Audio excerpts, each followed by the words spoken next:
தனிநபர் ஆணையம். அந்த தனிநபர் ஆணையத்தை அவமதிக்கிற மாதிரி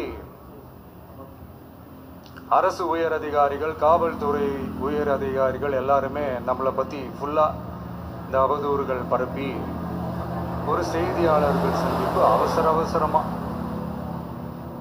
இதெல்லாம் ஏன் நடக்குது,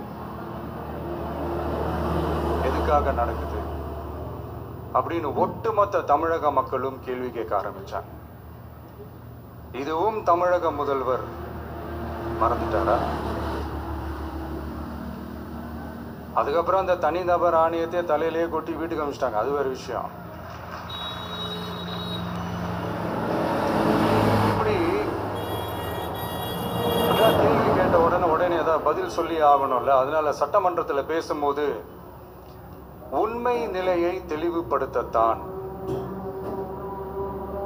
அப்படின்னு ஏதோ இந்த சட்ட ரீதியாகவும் சத்தியத்திற்காகவும் பேசுறதா நினைச்சு பேசியிருக்காங்க.